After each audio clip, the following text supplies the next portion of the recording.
Good morning class welcome to Deep Insights आज आमे आलोचना करिबा प्लस 3 रो जो रहिची ओडिया ऑनर्स सेम 2 रो जो रहिची कविवर राधानाथ राय को विषय रे गोटे लॉन्ग क्वेश्चन टे आज आमे आलोचना करिबा देखिबा क्वेश्चन टी होची कविवर राधानाथ राय थिले जणे विचक्षण रोमांटिक कवि ए संपर्क रे आमे आलोचना करिबा।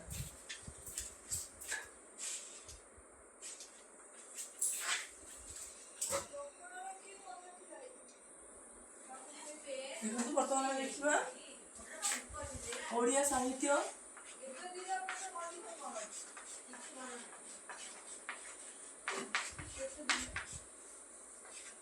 सेकेंड सेम रही आज कौन रही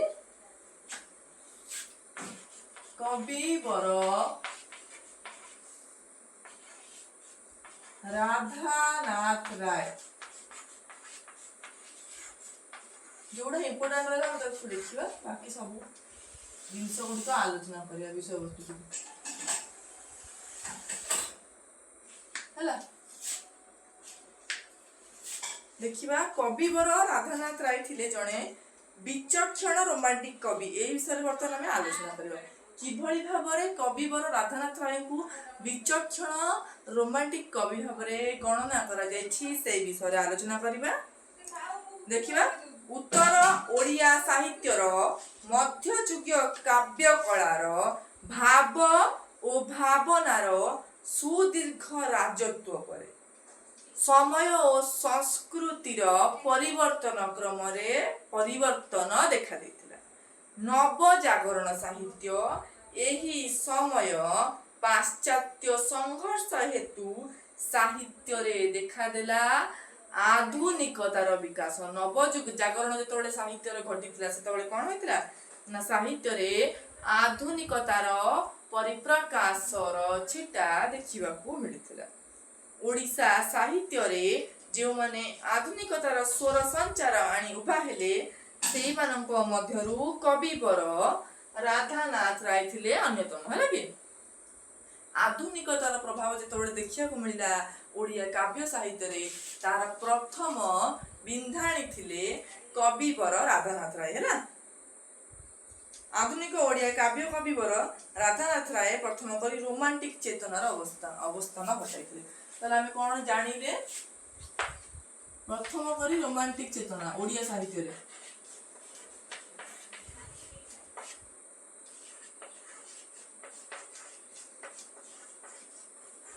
किए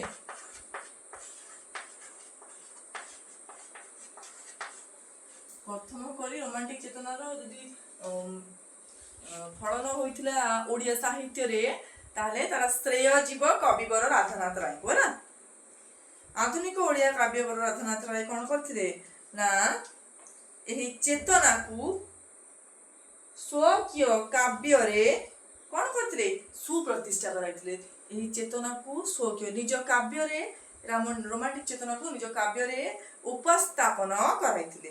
प्रकृति प्राण और सौंदर्य संधानी कविवर प्रकृति प्राण और सौंदर्य संधानी कविवर राधानाथ राय कविता रे एगुड़िक सुप्रतिष्ठा कराइथिले है कि। तापर देखिबा प्रकृति और प्राण सौंदर्य संधानी कविवर राधानाथ राय ऐतिहासिक जो प्रीति रही संस्कृतिर प्रीति रही अमुखता और अतीत प्रति श्रद्धा इत्यादि रोमांटिक विलास रे लक्ष्य करा जाए। ताले रोमांटिक विलास रे कौन लक्ष्य करागला तांकर जो रोमांटिक विलास रही प्रॉब्लम हो किंतु बुझी गले लिखि परिबे रोमांटिक विषय लिखि दउची। रोमांटिक विलास रे कौन रही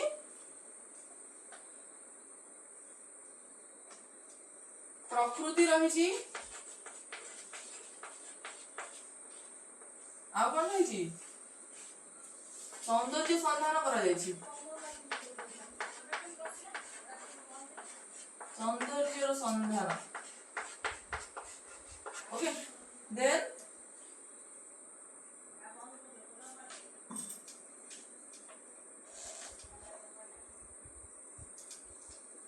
ଅତୀତ ପ୍ରତି ଶ୍ରଦ୍ଧା,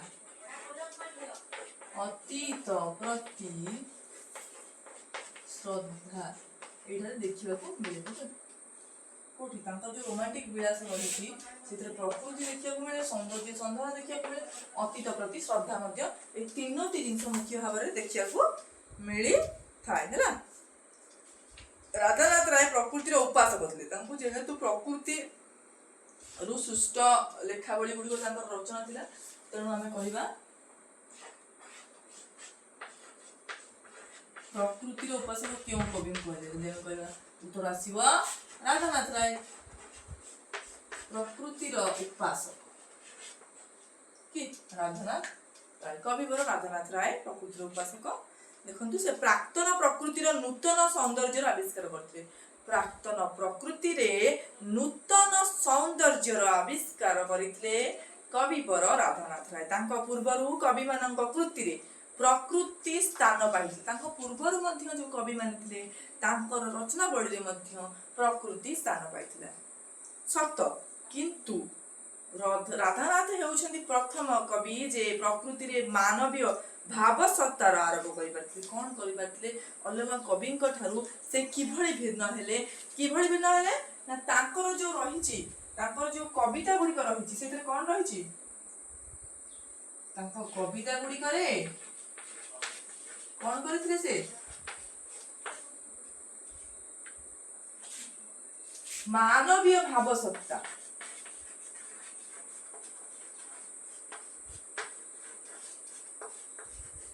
ଏଇଟା ତାଙ୍କର ୟୁନିକନେସ୍, ମାନବୀୟ ଭାବ ସତ୍ତା।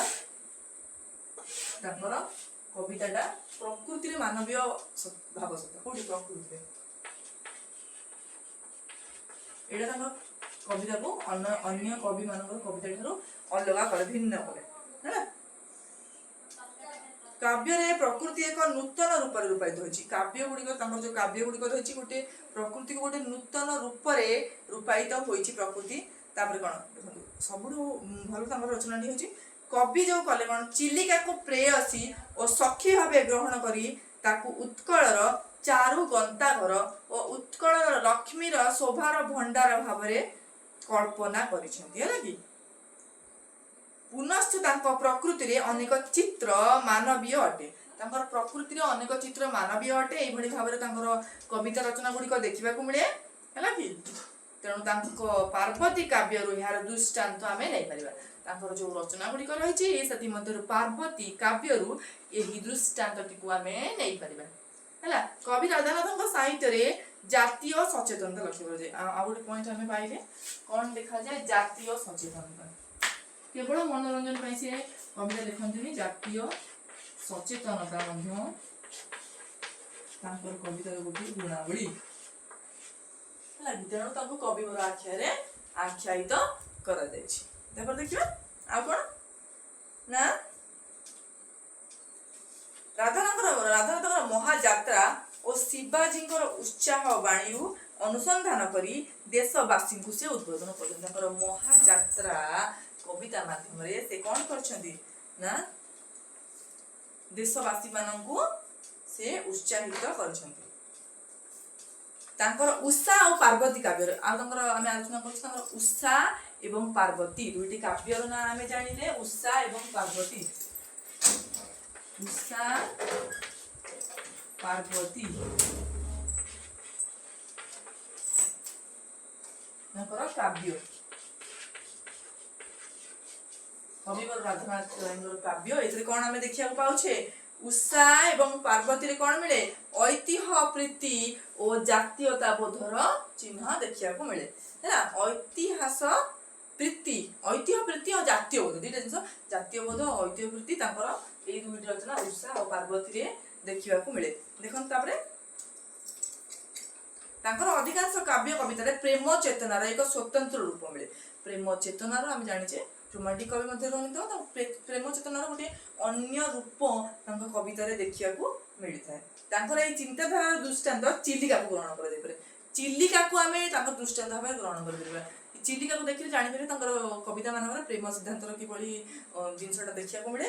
देखिए प्रेम चेतना सहित रोमांटिक भावदर्शर अन्यतम लक्षण विषादवाद कवि राधानाथ काव्य कृति देखा मिले लगे रोमांटिक भावदर्श मुख्य वैशिष्ट्य व्यक्तिगत जीवन में अनेक दुख और अवशेष को दरबार और चिलिका काव्य प्रकाश कर देखा व्यक्तिगत जीवन जहाँ प्रोब्लेम होता असुविधा होता अवशेष दुख ताकू से कौन कर काव्य ना दरबार एवं चिलिका काव्य प्रकाश कर रोमांटिक भाव चेतनार सर्वश्रेष्ठ वैशिष्ट्य भितर कल्पनार प्रवणता इतिहास प्रीति जातीयता बोध इत्यादि कविवर राधानाथ कवितार प्रथम करी स्थान पाइला इतिहास प्रीति जातीयता बोध है सब जिन अति सफल भाव में प्रकाशित होता यही हेतु आधुनिक ओडिया काव्य साहित्य प्रचुर कल्पना शक्तिर प्रचंडता हेतु कवि इतिहास कथा वस्तु को नहीं अपूर्व काव्य कलार संबंधित कर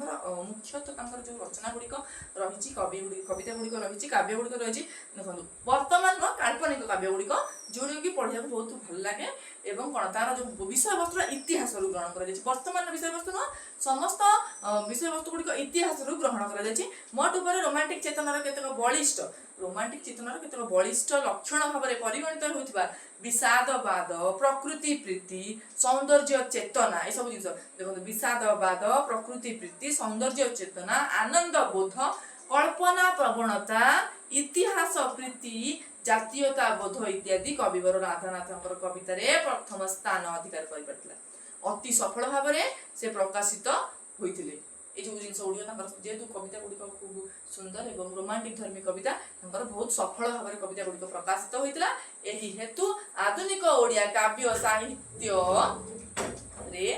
से गुड़िक बेस परिचित तेणु आधुनिक ओडिया काव्य साहित्य कविवर राधानाथ राय को रोमांटिक चेतनार सर्वप्रथम बाहक कौन है रोमांटिक चेतनार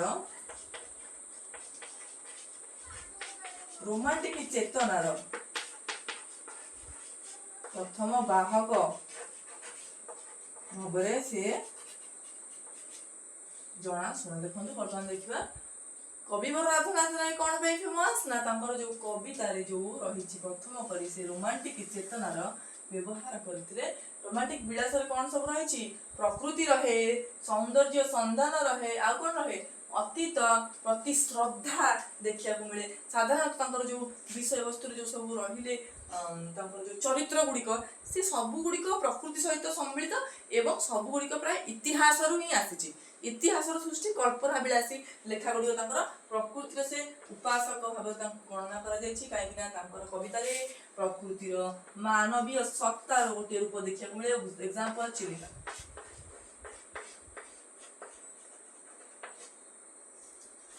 उषा पार्वती काव्य रोमांटिक चेतनार सी होती प्रथम भाव ये जानते कविवर राधानाथ राय जो रोमांटिक चेतना जो रही रोमांटिक चेतनार मुख्य बाहक रूपे कविवर राधानाथ राय किभली परिचित से विषय आलोचना करे class thank you so much.